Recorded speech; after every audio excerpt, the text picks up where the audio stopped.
네, 오늘의 정치권 이슈 짚어보겠습니다. 정미경 국민의힘 전 최고위원, 신경민 전 민주당 의원과 함께합니다. 어서 오십시오. 네, 안녕하세요. 안녕하십니까. 최 의원님, 일단 오늘도 국민의힘 얘기를 좀 여쭤봐야 될 것 같습니다. 네, 민주당부터 좀 하면 안 될까요? 저희가 다음 기회에 네. 꼭 민주당부터 해보도록 할게요. 그 장제원 의원이 일단 뭐 이선 후퇴인지 뭐 당직을 맡지 않겠다, 그러니까 공직을 맡지 않겠다 이렇게 얘기를 했는데 이건 어떻게 평가를 하세요? 지금 사실 이제 당의 혼란이 온 거에 대해서 장제원 의원은 그 이제 마음속 깊이 깨닫고 느끼고 있는 것 같아요. 민심의 움직임을. 그래서 이제 이선으로 이제 후퇴하고 그 지역구 의원으로서의 소임을 다하겠다. 지금 그런 입장을 표명한 것으로 보고 있습니다. 신 전 의원님은 이 이선 후퇴로 해석되는 이 모습 어떻게 보고 계십니까? 옛날에 백의종군 한번 했잖아요. 예. 네. 그때도 겉옷은 백의를 입고 안에는 비단 옷 입고 왔다 갔다 했거든요. 지금도 그런 비슷한 느낌을 받습니다. 아무리 겉에다가 백의를 입어도 사람들이 흰 옷 입고 다니는구나 이렇게 생각할 것 같지가 않아요.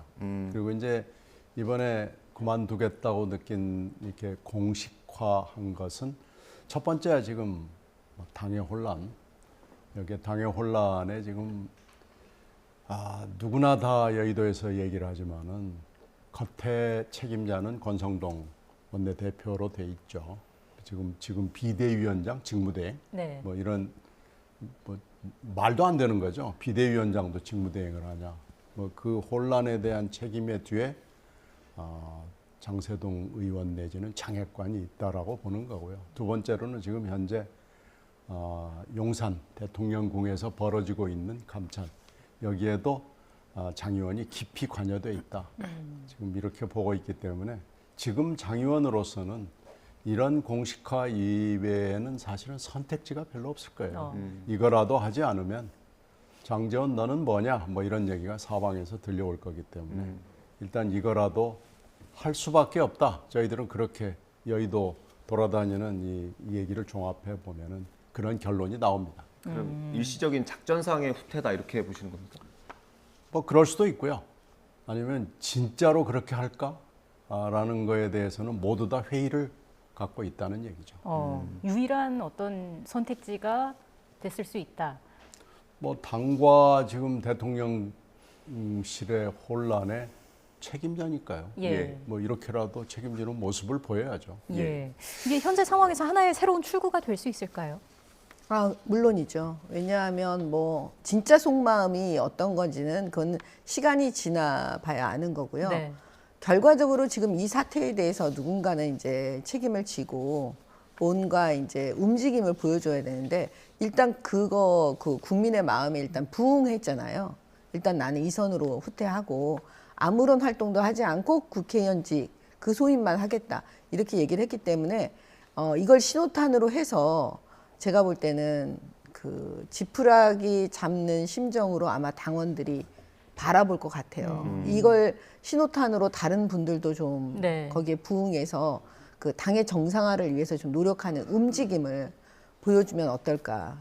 그런 지금 마음으로 보고 있지 않을까요? 그 움직임이라고 하면 그 윤핵관으로 지명되는 분들이 같이 좀 이선으로 물러났으면 좋겠다라고 말씀하시는 건가요? 그것도 포함하고 이준석 대표도 포함하고 다 포함해서 그렇습니다. 근데 이준석 대표는 물러날 뜻이 없는 것 같던데요. 위장 거세쇼라고 SNS에 아니 올렸습니다. 이제 그 지금 말하자면 이제 감정적인 싸움들, 그러니까 감정의 골이 너무 세고 예. 서로의 이제 불신의 이 폭이 너무 큰 거예요. 그래서 이제 뭔가 반응하면 또 여기서 반응을 하고 계속 이런 지금 상황이 계속 벌어지고 있잖아요. 근데 이제 가처분이 인용되면 어느 정도 이준석 대표한테도 명분이 섰잖아요. 사실 이렇게 되면은 그 판만 만들어지면 예. 이제 이준석 대표도 자기의 거취에 대해서 고민하고 물러나는 그 시점이 오지 않을까 저는 보고 있습니다. 그럼 실제로 장제원 의원이 이런 입장을 밝힌 후에 당내 분위기가 좀 달라진 게 있습니까? 당내 이제 분위기는요, 사실은 그 국회의원들이 그 속마음을 예. 다 꺼내놓지는 다 못하잖아요. 어떻게 보면. 그러니까 이제 그 노력들을 우리도 좀 해야 하지 않겠나. 예. 하는 그런 신호탄으로는 보고 있는 것 같아요. 예. 예. 그 장제원 의원과 함께 거론되는 인물이 항상 권성동 원내대표인데 직접 물러나겠다 이런 얘기는 안 했는데 주변에서는 일단 비대위가 꾸려지면 물러날 것 같다라고 관측하는 얘기들이 많아요. 실제로 물러날까요? 뭐 말했으니까 물러나긴 물러나겠지만요. 근데 지금 안철수 의원이 돌아섰잖아요. 네. 이렇게 얘기 안 했잖아요. 근데 지금 어제부터는 이제 예. 달라진 거 아니에요. 그래서 사람들이 간철수라고 얘기를 하고 이번에도 역시 대단하구나. 간 보는 데는 뭐가 있구나. 일가견이 있구나. 예. 이런 얘기들 하잖아요. 그러니까 그게 지금 굉장히 중요한 어떤 신호탄 내지는 증상이라고 봐야 될 거예요. 그러니까 권성동 대표를 그 떠받치는 여러 가지 논리들 이거에 대해서 반대 여론이 굉장히 심해서 예. 물러나지 않을 수가 없는데 이제 문제는 가처분 8월 26일 결정이 나온 거에 대해서 국어를 하는 사람들도 해석을 할 수 있는 것을 엉뚱하게 지금 해석을 하고 그쪽으로 지금 가고 있잖아요. 그러니까 서병수 전국위 의장 같은 서 의원 같은 경우에는 난 여기다 숟가락 안 얹을래. 예. 난 빠질래. 예. 당신들 하고 싶은 대로 해. 지금 이 얘기 아니겠습니까? 그러니까 이렇게 돌아가면은 민심이 어디로 돌아가는지가 지금 너무 분명하잖아요. 지금 권성동 대표 내지는 비대위원장 직무대행이 하고 있는 이 방향은 맞지 않다는 거예요. 법률적으로도 맞지 않고 정치적으로도 맞지 않고 네. 심정적으로도 감정적으로도 맞지 않다는 게 지금 나오는 겁니다. 그러면 이걸 계속 밀고 나가서 뭐 지금 도상 작전 계획이 타임테이블이 쭉 나와 있잖아요. 그래가지고 9월 첫 주에는 뭐하고 둘째 주에는 뭐하고 이렇게 나와 있는데 이걸 밀고 나가서 끝에 나는 물러난다라고 얘기를 하잖아요. 예. 근데 그게 그렇게 가면은요. 이건 정말 국민의힘은 대책이 없는 정당이 되는 겁니다. 그러니까 그 전에 자기의 과오를 인정하고 예. 자 지금까지 했던 것 말고 우리가 백지에서 결정문이 나온 8월 26일로 돌아가서 새로 시작하자라는 태도 전환이 있지 않으면은 이건 이제 계속 이렇게 가는 겁니다. 추석 지나고 9월 14일 날 2차 신문하고 그런데 그 같은 재판부가 하게 돼 있잖아요. 예. 같은 재판부가 결정문을 고치려면 엄청난 고민을 해야 됩니다. 제가 이 결정문을 지금 가지고 다니면서 틈날 때마다 읽어보는데 예. 이 결정문이요 굉장히 법률적일 뿐만 아니고 논리적이고 이 뭐라고 그럴까요? 심사숙고한 결정문입니다. 네. 이 결정문을 고치기가 아마 쉽지 않을 거예요. 그러니까 권성동 직무대행이 원하는 쪽으로 결론을 내기가 그렇게 쉬워 보이지가 않습니다. 예. 여쭤보고 싶었어요. 법률가시지 않습니까? 결정문과 법원의 결정문과 그리고 지금 국민의힘이 가는 방향 어떻게 보세요? 맞습니까 그게? 맞지 않습니다. 법률적으로는 맞지 않다고 보세요? 그럼 네. 정치적으로는 그럴 수 있습니까? 정치적으로는 그럴 수 있죠. 그래요? 그렇지만 이제 이게 법적인 판단을 받겠다고 아무튼 그 정치의 영역을 법률적인 영역으로 가져간 거잖아요. 예. 저는 사실 그래서 이게 처음부터 이렇게 하면 안 된다고 네. 계속 말씀드렸었어요. 그래서 가처분 시작되는 것부터 안 된다고 네, 그건 안 말씀하셨던 된다고. 거고. 왜냐하면은 그때 제 판단은 뭐냐면 가처분이 받아들여질 수도 있고 예. 안 받아들여질 수도 있기 때문에 그럼 결과적으로는 판사 마음이라는 네. 거잖아요. 근데 판사가 어떤 결정을 해도 그 부담이 없을 수가 있다. 그렇기 때문에 어떻게 보면은 그 가처분으로 가져가는 게 국민의힘으로서는 굉장히 부담스러운 일이거든요. 네. 그래서 이준석 대표에게 제가 끝까지 그렇게 하면 안 된다. 그러셨죠. 이겨도 이기는 게 아니고 져도 지는 게 아니기 때문에 이런 게임은 절대 하면 안 된다. 예. 이렇게 얘기를 했었던 이유가 바로 거기에 있었거든요. 네. 근데 아무튼 결론은 났습니다. 우리가 원하든 원하지 않든 마음에 들든 마음에 들든 이 결과가 이렇게 났기 때문에요. 결국은 그 사법부의 판단에 불복할 수는 없는 거예요. 예. 왜냐하면 더군다나 국회의원들은 법을 만드는 사람들이기 예. 때문에 국민들 보시기에요. 예. 국민 눈높이를 저는 잊으면 안 된다고 생각해요. 무슨 얘기냐면 국민들은 감정에 대해서 국회의원들의 감정에 대해서 별로 중요하게 생각하지 않으세요. 예, 그걸 어떻게 행동하느냐 그것만 보고 계시는 거잖아요. 그렇기 때문에 저는 그 사법부의 판단에 일단 그 맞춰서 가는 게 맞다. 예. 이렇게 보고 있습니다. 일단 뭐 가처분 안 된다 여러 번 강조를 하셨던 거 기억을 근데 하고요. 이제 거기다 제가 한 말씀을 예. 덧붙이면 만약에 이 가처분 결정을 무시하고 지금 이렇게 걸어가잖아요. 근데 가처분 결정이 안 나온 게 아니고 나왔잖아요. 네. 그리고 여기 세 분 판사가 사인을 한 거예요. 예. 황정수, 이용희, 최호진 판사라는 세 분이 예. 사인을 했으면 만약에 이거에 어긋나는 조치를 하고 뭐 땜질식으로 뭘 뜯어 고치고 꿰 맞추고 이런 식으로 가면은요. 이분들이 가만히 두겠어요? 그리고 일단 이 대표가 가만히 있지는 않잖아요. 예. 그러면 이분들이 이 원칙과 본인들이 이 결정문을 통해서 밝힌 거에다가 또 결정을 내리고 또 결정을 내리고 이러면은요. 국민의힘은 위법한 정당이 되고요. 위헌적 정당이 됩니다. 여기 읽어보면은 헌법 8조 2항에 따라서 그리고 정당법에 따라서 또 당헌에 따라서 이렇게 근거해 있거든요. 예. 그러면은 불소급의 원칙에 따라서 그 당시에 당헌이 있고 정당법이 있고 헌법이 있잖아요. 예. 이 세 개를 다 거스르는 조치 그리고 법원의 결정은 물론 판결은 아니지만 판결에 준하는 겁니다. 그렇게 되면은 모든 것을 헌법 그렇죠, 법률 그렇죠, 당헌 그렇죠, 법원 그렇죠 거스르는 위헌 위법적 정당으로 되고 맙니다. 그걸 어떻게 감당하려고 그래요? 어떤 말씀해 주실까요?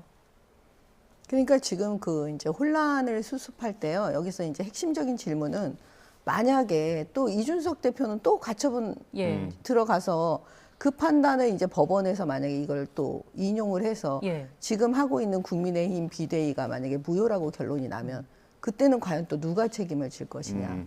또 그 혼란은 또 어떻게 또 수습할 것이냐. 그러니까 이 질문의 대답을 가지고 네. 저는 이 길을 가야 된다. 예. 그렇게 보고 있어요. 근데 그 당내에도 법률 자문을 구하는 곳이 있을 거고요. 당내 율사 출신 의원들도 굉장히 많으시고요. 윤석열 대통령의 뜻이 반영됐는지 안 됐는지 모르지만 지금 대통령도 검찰총장까지 지내신 분인데 이렇게까지 하는 이유는 어디 있다고 보세요? 그것도 잘 모르겠습니다. 당내에서 지금 이준석 대표를 쫓아내려고 한다는 게 이번 결정문에 그런 내용들이 그런 취지로 들어가 있거든요. 글쎄요. 그래서 이제 사실은 이 당내가 분열하고 싸우는 게 참 어려운 거예요. 네. 당 밖의 싸움이요. 그게 훨씬 쉬운 거예요. 어떻게 보면은. 예. 그래서 이제 가화만사성 이런 말이 요즘 정말 많이 생각이 나요. 굉장히 우리 그 당원들도 되게 힘들 거고요. 바라보는 사람들도. 그다음에 정권 교체를 해주신 국민들도 다 힘드시고요. 저한테 수도 없이 전화해서 이걸 어떻게 풀어야 되는지 여쭤보는 그런 많은 분들께도 저는 그 대답하는 것조차 사실 되게 고통스럽거든요. 예. 예. 그렇기 때문에 빨리 그 상식적이고 그냥 원칙적으로 돌아가서 하면 지금도 저는 늦지 않았다고 보거든요. 지금 상황에서는 뭐 계속 무한대로 도돌이표가 될 수 있지 그러니까 않겠느냐 이런 우려가 나오는 거니까요. 그렇죠. 그러니까 뭐냐면 강대강으로 계속 가고 있잖아요. 그렇기 때문에 그 양측이 좀 양보를 해서 그 빨리 정상화로 돌이키는 그런 해법을 찾아야 되는데 그 해법은 결국은 권선동 원내대표가 이준석 대표한테 나도 그만둘 테니 이 대표도 이쯤에서 사퇴하는 게 얼마나 좋겠냐. 예. 이렇게 해서 두 분이 같이 해주면 사실 좀 한시름 놓잖아요. 예. 이준석 대표는 근데 뭐 물러날 뜻이 전혀 없는 것 같더라고요. 지금 SNS에 올리는 걸 보면 뭐 거의 전면전입니다. 아니 지금 2기 비대위를 만들겠다고 하나하나 지금 과정을 발복하잖아요. 네. 그러니까 상임 정국이 정국이 그것을 지금 두 번 열어야 되잖아요. 예. 한 번은 당헌을 고치고 한 번은 사람에 대한 임명이 있기 때문에 그걸 지금 쭉 이렇게 스케줄을 잡아놓고 이러면 이준석 대표가요. 물러나고 싶어도 못 물러납니다. 그러니까 이준석 대표가 물러날 수 있는 명분과 여유와 뭐 하여튼 근사한 뭐를 줘야 돼요. 그래서 주고 이 비대위의 책임을 지고 있는 사람들이 다 정말로 가짜가 아니고 예. 그 저기 안에다가 비단 옷 입고 겉에다가만 흰 옷 입고 이런 거 말고 진짜로 물러나고 자 우리가 새로 시작하자. 그리고 대통령실 문제도 우리가 새로 시작하자. 이런 결의를 정말로 보인다면 이 대표가 숨 쉴 수 있는 공간, 행동할 수 있는 여유가 생기잖아요. 근데 지금 이런 식으로 비대위 스케줄 나오죠. 그리고 9월 14일 날 2차 신문은 잡혀 있죠. 예. 이러면은 이 대표는 못 물러납니다. 제가 이 대표라도 왜 물러납니까? 안 물러납니다. 근데 못하고 안 하고 그래서 이건 뭐 9월달, 10월달 계속 갑니다. 어떤 물러날 명분이 필요하다 말씀을 해주셨고요. 앞서 안철수 의원 이야기를 잠깐 해주셨는데 저희가 준비한 녹취가 있습니다. 이준석 전 대표의 그 전당대회 참여에 대한 이야기를 꺼냈는데요. 잠시 들어보고 돌아오겠습니다. 1월 넘어서 치르면서 이준석 전 대표도 당원권 징계 풀리고 나면 돌아올 수 있게 그래서 참여하게 해서 평가받게 하자 이런 의견도 있는데 그건 어떻게 보세요? 뭐 그런 것도 방법이죠. 사실은 이 대표에 대해서도 모든 판단은 우선 국민과 당원들이 하는 거 아니겠습니까? 지도부가 판단하고 그런 부분은 저는 아니라고 생각합니다. 이준석 전 대표도 전당대회 참여하게 하자 쪽이세요? 저는 뭐 그것도 가능하다고 봅니다. 네, 듣고 오셨습니다. 근데 또 오늘 아침 인터뷰에서는 그 이 전 대표의 전당대회 재출마 가능성에 대해서 민심이 떠난 사람은 거기에서 선출될 수 없다고 생각한다. 이런 이야기를 했습니다. 안 의원의 속내 뭐라고 보십니까?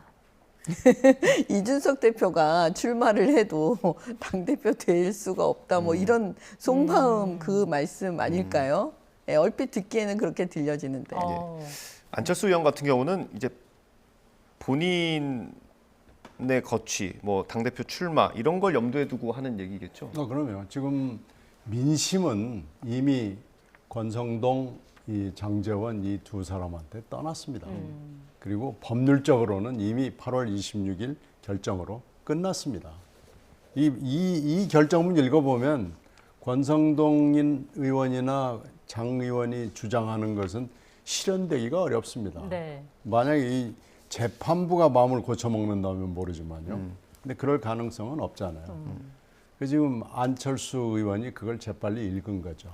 그러나 지금 우리나라의 그 성정으로 보면 이렇게 또 계속 뭐 법이 어쩌고 저쩌고 하면서 내 말이 옳아 하는 것도 또 민심이 그래 잘했어 계속 가 이러지는 않거든요. 예. 그러니까 정치적으로 피로감이 있는 겁니다. 이 대표에 대해서. 그러니까 그게 지금 법률적으로 넌 옳아. 근데 정치적으로는 좀 너무 시끄럽고 소란하고 피곤해. 이게 지금 상충하거든요. 그러니까 지금 그 어떻게 보면은 이 대표가 막 여기저기 매체에 다니면서 말을 하고 다니는 게 좀 피곤한 거죠. 이제 좀 어떻게 뭐 좀 적당한 방법이 없을까? 타협점이 없을까? 지금 이런 기류가 분명히 있으니까요. 지금 안철수 의원이 역시 간을 잘 본 것 같아요. 간을 딱 본 것 같아요. 그래서 저 지점을 지금 잡은 거죠. 법률적으로는 오르나 정치적으로는 피곤한 이 대표 그리고 이쪽에 비대위를 주장하는 사람들의 무리함, 예. 법률적 무리함, 정치적 무리함, 민심의 이반 뭐 이런 걸 읽은 거죠. 그래서 여기서 합리적으로 어떻게 판단할 거냐라는 건 지금 안철수 의원처럼 하면 됩니다. 이 부분도 약간 좀 궁금했습니다. 초재선이 지금 새 비대위로 가서 안정을 찾자, 약간 이런 쪽의 목소리를 내고 있고 오히려 중진 의원들이 반발을 하고 있는 거 아니겠습니까? 새 비대위에 대해서 여기에는 어떤 해석이 가능할까요? 정 의원님 말씀대로 지금 가와만사성인데 4분 오열됐고요. 초재선 의원들은 뭐 다음 공천 지금 민주당도 똑같죠. 예. 그런데 마찬가지입니다. 여야가 똑같은 지점 하나는 공천과 재선이죠. 뭐 그런 거에 이제 신경을 쓸 수밖에 없는 시점이 돼가고 있고 누가 공천을 할 것이냐 한번 생각해 보십시오. 누가 하겠습니까? 다음 대표가 이제 어떻게 될지 모르지만 네. 그게 6개월 남겨놓고 어떻게 될지는 모르지만 다음 대표 내지는 뭐 대통령실 내지는 누군가의 핵관이 하는 거 아니겠어요? 예. 그러니까 지금 4분 오열돼 있는 거고요. 조금 뭐 국힘당에서 안정적인 지역구를 가진 의원들하고 또 지역구를 그렇지 못한 지역구를 가진 사람들하고 뭐 이런 것들이 이해관계가 다 지금 어긋나 있어서 이 4분 오열상은 일반 국민들이 이해하기가 쉽진 않죠. 네. 예. 그러나 대충의 그 느낌은 있잖아요. 예. 야, 이 집안 이거 뭐 다 찢어졌구만. 뭐 이런 느낌은 있죠. 다 찢어졌다고 해주셨는데요. 뭐 덧붙이실 아니 말씀 그러니까 있을까요? 저는 사실은 이 이제 방송을 계속 하는 사람으로서 예. 그 민주당 의원님들 또 민주당 전 의원님들 또 민주당 쪽 패널 이렇게 이제 토론을 하다 보면 되게 고통스러운 거죠. 이걸 알았기 때문에 저는 처음부터 함께 가자고 계속 얘기했던 거예요. 이게 내부 분열은 정말 자멸이고 공멸로 가는 길이기 때문에 이 상황을 어떻게든지 피해 보려고 했던 거예요. 예. 여기서 앉아서 듣고 있는 저 신경민 의원님 얘기를 듣고 있는 저는 얼마나 고통스럽겠습니까? 그런데 이 혼란도 결국은 또 시간이 지나가면 또 이것도 지나가는 거거든요. 예. 그러면 저는 지금이라도 늦지 않았다고 보는 거예요. 예. 빨리 정치적인 방법으로 들어가서 해법을 찾아야 되고 강대강으로 가는 거 이거 국민들이요 언제까지 우리를 봐주실까요? 그러니까 항상 국민 눈높이를 잊으면 안 되거든요. 예. 그리고 정치인이라는 사람들은요 기본적으로 국민이 세워줘야 쓰는 거고요. 국민이 아니라고 하면 아닌 거잖아요. 예. 아무리 싸워봤자 뭐예요. 너무 괴로우셔서 항상 대담 시작하기 전에 민주당 얘기부터 하면 안 되냐고 하시는데 민주당 얘기 잠시 뒤에 다뤄보겠습니다. 이재명 대표 얘기를 하시면 좋겠습니다. 잠시 뒤에 하겠습니다. 약속드리겠습니다.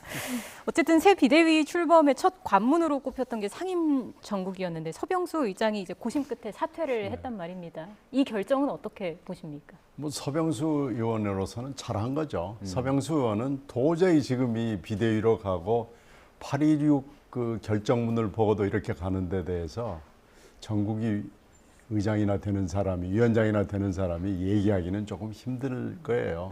근데 지금 이 길을 하는데 상임 정국이 그리고 정국이를 2번씩 해서 4번 사회를 봐야 되고 이걸 예. 끌고 나가야 되고 또 그것이 법원에 가서 또 깨질 것이 너무 분명해 보이고 이거 하고 싶지 않죠. 손에 물 묻히기도 싫은데 피를 묻혀야 되기 때문에 예. 나 안 할래.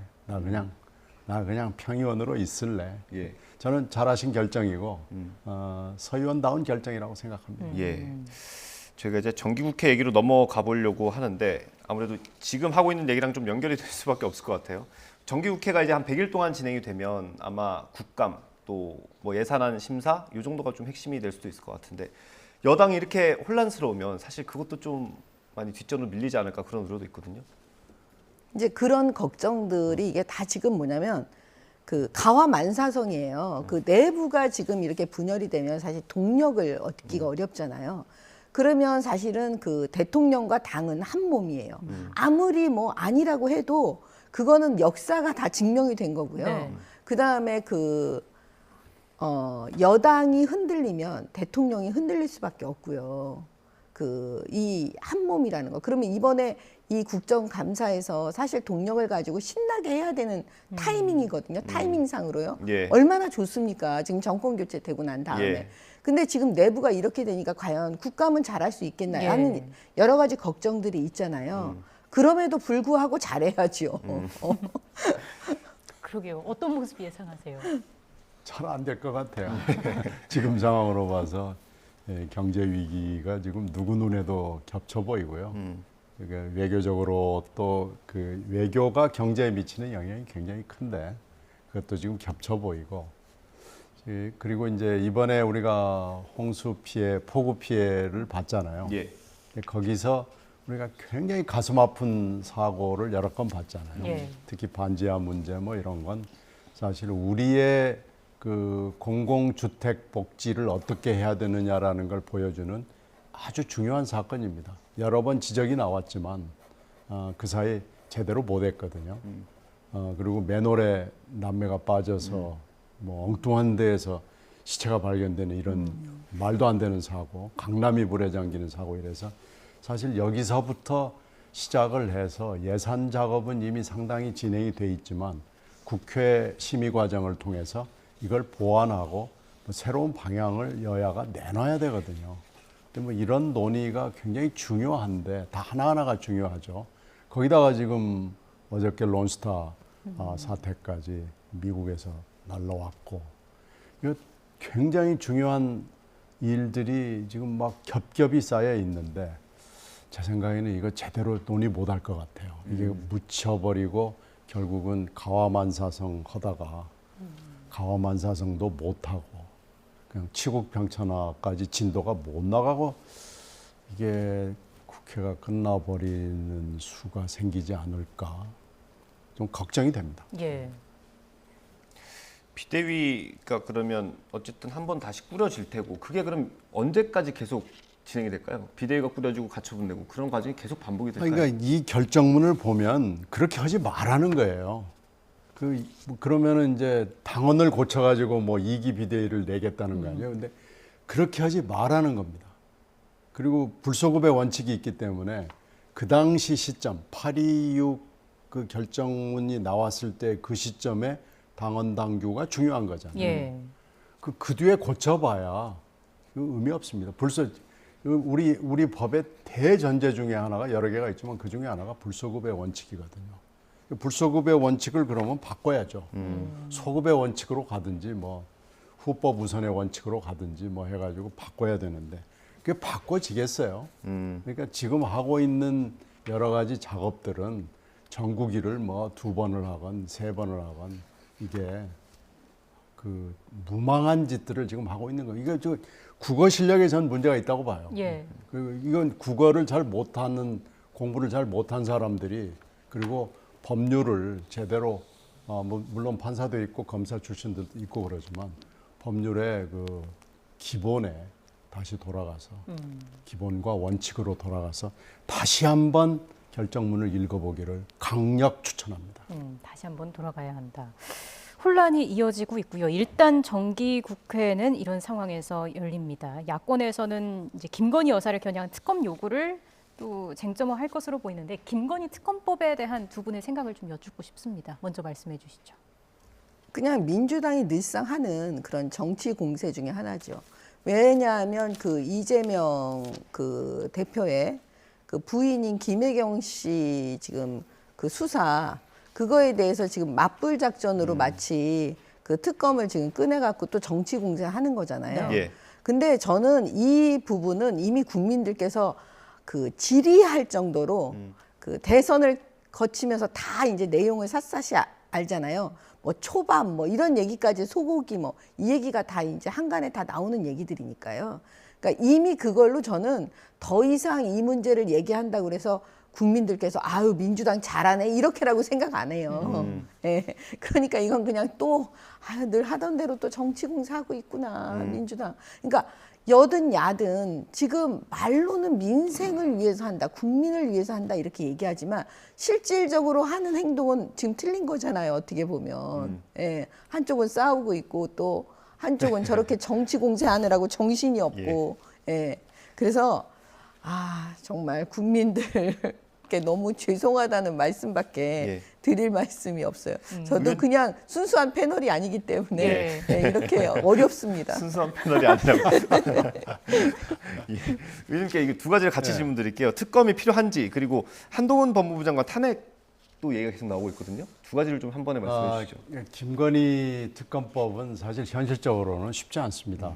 왜냐하면 명백하게 법을 어긴 것이 있느냐 없느냐의 그 논란이 하나가 있고요. 현실적으로 국회의 그 절차를 쭉 보면은 법사위원장이 버티고 있는 이런 상황에서 특검법 그리고 특검은 여야가 합의를 해야 되거든요. 그런 여러 가지 절차적인 문제를 보면 특검법이 오케이 그래서 특검 한번 합시다 이렇게 가지는 않을 거예요. 그런데 이제 문제는 이 김건희 여사가 쉬지 않고 뗄거리를 주는 거예요. 그냥 쉬지 않아요. 그 김건희 여사는 뭐 잘은 제가 뭐 알 수가 없습니다만은 이 공적 마인드가 전혀 없는 사람인 것 같아요. 그러니까 쉬지 않고 하여튼 국민들에게 야 이건 뭐지? 아, 설마 이런 짓을 했을까? 그러니까 한번 보세요. 학경력 허위 사건 있었죠. 도이트모터스 있었죠. 건희사랑 그 팬클럽 있었죠. 취임식 초청자 문제도 계속 나오죠. 나토 참석 가지고 계속 시끄러웠는데 결국은 보석도 나왔죠. 그 인사 문제 계속 있죠. 관자공사 이권 개입 있죠. 그리고 급기야는 논문 문제 있고 논문 문제는 9월 6일 날 교수들이 뭐 특별위원회를 만든 교수들이 이건 표절을 초월하는 뭔가 있다는 거 아니에요. 그러니까 계속해서 뭔가 하여튼 군부를 떼주고 김건희 이 여사는 뭔가 좀 있다라는 느낌을 주고 만약에 여기서 위법한 것들이 지금 몇 개 냄새가 나고 있잖아요. 이렇게 되면은 야, 이거 특검해야 되는 거 아니야라는 여론으로 확 돌아갈 수가 있죠. 이렇게 되면은 여당이 아마 감당하기 어려운 상황이 될 거고요. 한동훈 탄핵 문제도 마찬가지입니다. 지금 한동훈 탄핵을 할 만한 위법한 사안은 딱 떨어진 건 없어요. 예. 그러나 지금까지 있었던 여러 가지 여의도에 와서 하는 행태를 보면 뭔가 하여튼 이 사람 좀 지나치다, 예. 과유불급인데 하는 느낌을 주잖아요. 그래서 이것도 현실적으로 법률적으로 탄핵의 사유에 해당하는 것을 집어내라고 그러면 집어내기는 좀 어렵습니다만은 이러다가 보면 이것도 뭔가 또 냄새가 날 수도 있고요. 지금 청문회에서는 그때 뭐 이모 사건 이런 것 때문에 제대로 지적을 못하고 넘어갔지만은요. 한동훈과 그 자녀에 관련된 문제 뭐 이런 것들이 뭐 채널A 사건도 그렇고 좀 이상한 것들은 아직도 냄새가 좀 나는 것들은 좀 있죠. 그래서 이것도 비슷합니다. 비슷하게 지금 잠재돼 있다 이렇게 봐야 됩니다. 하지만 지금 꺼내들기에는 역풍이나 반작용이 있을 수 뭐 있다. 뚜렷하게 이건 탄핵 사유잖아 뭐 예. 이러는 건 아직은 없죠. 예. 알겠습니다. 근데 저희가 이제 조금 여기서 부연을 좀 드리면요. 그 한동훈 장관은 지금까지 국회에서 다른 장관들이 보여줬던 거하고는 다른 모습을 보이죠. 굉장히 똑똑하고. 그다음에 국회의원들에 대해서 지금까지 그냥 그 장관들이 져주는 거죠. 국회의원들이 말이 안 되는 소리를 해도 그냥 네, 뭐 알겠습니다. 뭐 예. 존경하는 의원님 말씀을 뭐 잘 듣고 뭐 검토하겠습니다. 이렇게 보통은 하거든요. 예. 근데 이제 한동훈 장관 그렇게 안 합니다. 예. 물론 저는 그게 이제 세대의 문제일 수도 있는 거죠. 그 세대는 그게 용납이 안 되는 거예요. 예. 그래서 이제 한동훈 장관이 굉장히 똑똑하게 국회의원들이 공부를 하지 않으면 한동훈 장관한테 당해낼 수가 없는 거예요. 예. 근데 그것이 얄밉다고 뭔가 꼬투리를 잡아가지고 또 탄핵을 하려고 하고 지금 신경민 의원님 말씀하신 그런 부분은요. 만약에 그런 식으로 하면 탄핵 당하지 않을 장관은 한 명도 없는 거예요. 그러니까 유독 한동훈 장관에 대해서 지금 민주당이 저렇게 감정적으로 나오는 거 이런 거는 뭐 국민들께서 저는 더 잘 아신다고 보고요. 예. 국민 눈높이에서 늘 봐야 되니까요. 그다음에 김건희 여사에 대한 부분도 저는 제가 객관적으로 되도록이면 좀 생각해 보려고 하는데 사실 도이치모터스 뭐 주가 조작 계속 민주당이 얘기하지만요. 이미 윤석열 검찰총장 시절에 문재인 정부에서 탈탈 털었을 겁니다. 예. 그 검찰에서. 그리고 한번 무혐의도 내줬고요. 예. 그런 상황에서 계속 또 하고 옛날에 이명박 대통령 다 끝난 대법원에서 끝난 사건 또 해가지고 지금 저렇게 한 거. 그런 방식으로 지금 또 접근해서 김건희 여사를 저렇게 하고 있는 거는 저는 예. 그러니까 뭐냐면 이게 정치인으로서 정치가 이렇게 가면 안 된다. 네. 저는 이렇게 보고 있고요. 네. 그렇기 때문에 더더욱 지금 그 집권 여당은 내부 분열하면 안 된다. 그래야만이 민주당의 이 말도 안 되는 정치 공세를 잘 막아낼 수 있지. 여기서 지리멸렬하고 여기서 싸워버리면 이걸 어떻게 막아낼 수 있겠어요. 예. 이게 지금 현실적인 고민들이에요. 예. 알겠습니다. 저희가 남은 시간은요. 정 최고위원님께 약속을 드린 대로 민주당 이야기를 하겠습니다. 시간이 얼마 없습니다. 이재명 대표 이야기를 꼭 하고 싶다라고 말씀을 해주셨는데 가장 짚고 싶은 이야기를 말씀해 주시면 그 이야기로 넘어가겠습니다. 아니 이번에 그 이재명 대표가요. 뭐 비정하다. 이런 예산안에 얘기를 대해서. 했어요. 예산에 대해서요. 제가 그 얘기를 듣고 진짜 좀 또 화가 확 나는 거예요. 예. 그게 왜 그러냐면 아니 그렇게 비정하다고 말씀하시는 분이 본인이 성남시장 시절에 그 대장동 사건 있지 않습니까? 예. 대장동 엄청 자랑하셨어요. 공공기업 뭐 했다고 그렇게 얘기를 했는데 사실은 거기서 임대주택 비율이 원래는 25%예요. 근데 그 임대주택 비율을 6.7%까지 내렸어요. 예. 예, 그러면서 민간에게 이익을 잔뜩 준 거예요. 이러신 분이에요. 임대주택 비율을 줄이신 분이에요. 그것만 있는 게 아니에요. 백현동은 더 심해요.